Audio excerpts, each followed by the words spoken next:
그래서 그는 발락에게로 가게 되는 겁니다. 그런데 그것이 이스라엘과 모압의 전쟁이 일어났을 때 죽음의 길이 되었습니다. 여호수아 13장 22절을 보면 이스라엘 자손이 그들을 살려가는 중에 보올의 아들 점순느가 발람도 칼날로 죽였더라 그랬습니다.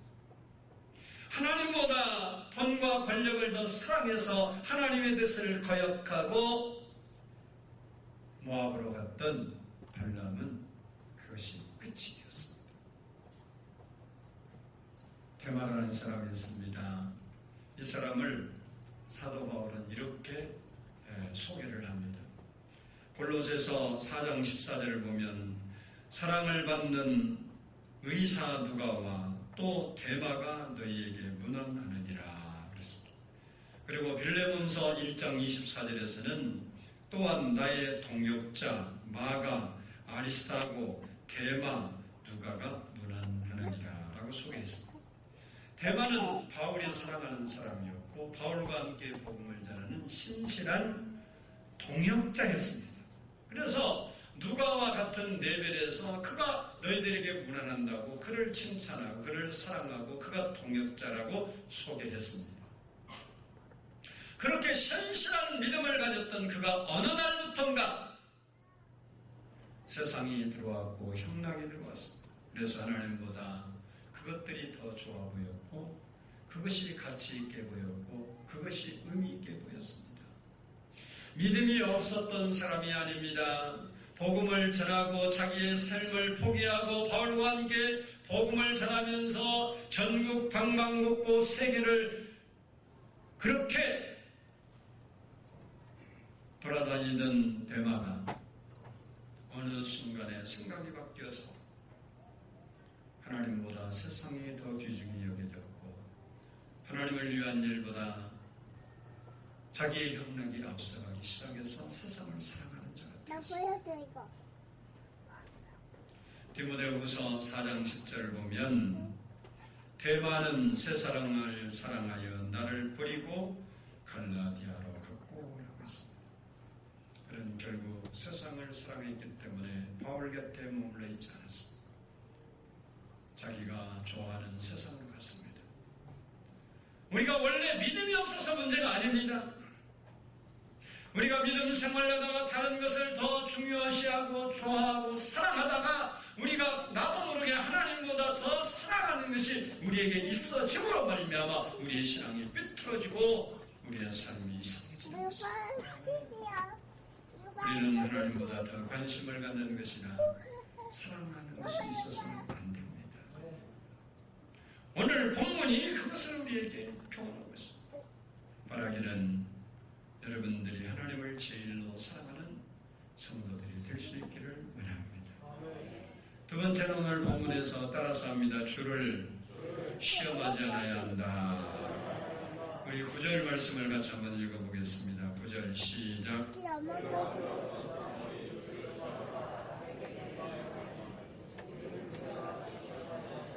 아멘. 민수기 21장을 보면 모세가 이스라엘 백성을 광야로 인도한 후에 에돔 평원을 통과하게 되었습니다. 근데 날씨는 오늘날같이 무덥지요. 먹을 것 물은 적지요. 그리고 걷다 보니까 이 뜨거운 여름에 여러분 지금 뭐 햇빛이 그래도 오늘은 덜 나는데 햇빛 창창 내리쬐는 날씨에 하루 종일 걷는다고 해봐요. 사람이 어떻게 되겠습니까?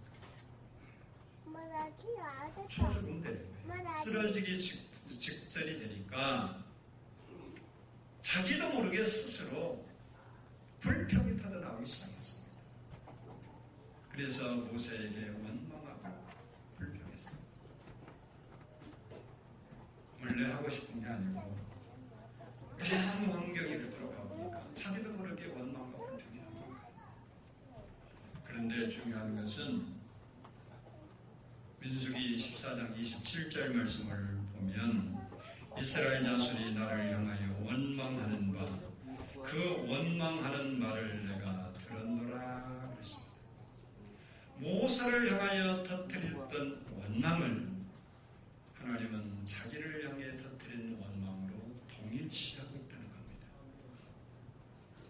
출애굽기 17장 2절 이하를 보면 이스라엘 백성들이 마실 물이 없다고 해서 모세에게 대들고 다툰 사건이 있었습니다.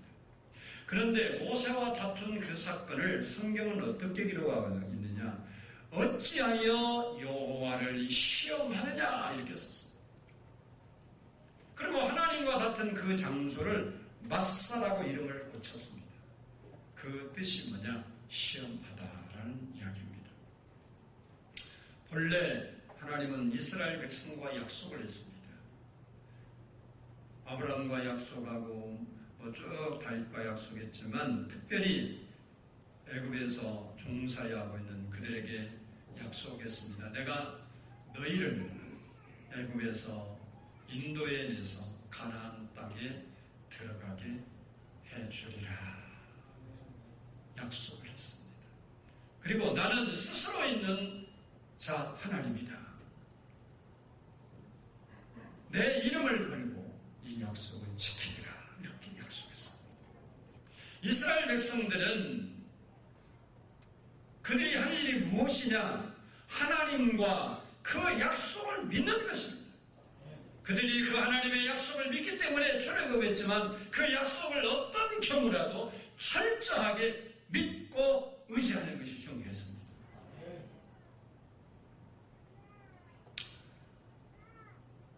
그런데 그들은 믿지 않을 뿐만 아니라 오히려 하나님을 시험했습니다. 하나님이 계신가 안 계신가? 하나님이 우리와 함께 있는가 없는가? 하나님의 능력이 있는가 없는가? 따지고 저울질했습니다. 주경가 호지라는 분은 하나님은 그의 백성의 믿음과 인내를 훈련시키고 강하게 하기 위하여 시험하신다. 그러나 사단은 범죄에 빠뜨리기 위해 시험한다 그랬습니다. 하나님은 우리를 시험할 수 있습니다. 그러나 우리가 하나님을 시험하면 안 되는 겁니다. 그래서 마태복음 4장 7절에서 주 너희 하나님을 시험치 말라 그랬습니다. 그러면 시험하는 게 뭡니까? 왜 시험을 합니까? 여러분이 대놓고 하나님 시험 문제 써갖고 하나님 시험 좀 보십시다 그러고 한 사람은 세상에 한 명도 없어요. 그러면 시험한다는 게 뭐냐? 이스라엘 백성들이 왜 시험할까? 첫 번째는 따라서 합시다. 의심하기 때문이다. 하나님이 계신가? 계신다면 어디 계신가? 왜 예수만 믿어야 구원을 얻는가? 종교는 같은 것이 아닌가?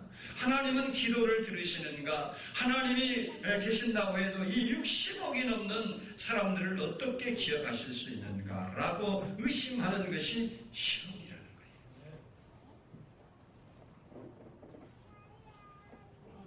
믿고 기도한다면서도 이것은 안 될 거야. 이것은 어려울 거야. 하나님이라도 이것은 힘들 거야. 라고 의심하는 것을 성경은 시험이라고 했습니다. 우리가 시험하는 이유가 믿음이 없어서 그런 거예요.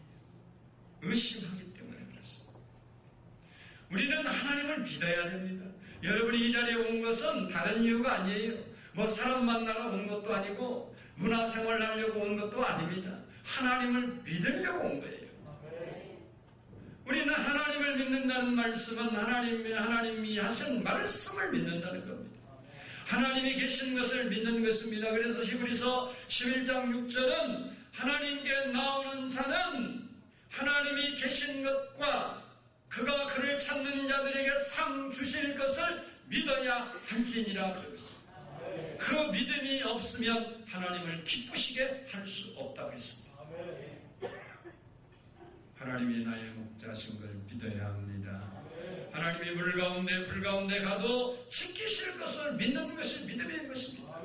우리가 아무리 험악한 중에 있어도 소망이 없는 중에 있어도 절망에 빠져 있어도 낙심에 빠져 있어도 하나님이 나를 건지시리라는 약속을 믿는 것이 믿음이고 하나님은 안 할래 못 하실 수도 있다고 하는 것이 하나님을 시험하는 것입니다.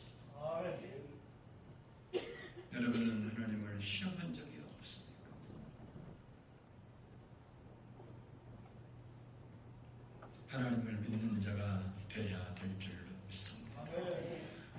성경이 약속하신 말씀이 반드시 이루어질 것을 믿는 것이 믿음이에요. 내가 사막의 음침한 골짜기를 갈지라도 해를 두려워하지 않는 것은 주께서 나와 함께 하시니라. 주의 지팡이와 막대기가 나를 안위하시나이다. 주의 인자하심과 선하심이 평생 나를 따른다는 사실을 믿어야 합니다. 그것이 믿음입니다. 둘째는 왜 우리가 하나님을 시험하느냐? 따라서 합니다. 믿음이 없기 때문이다.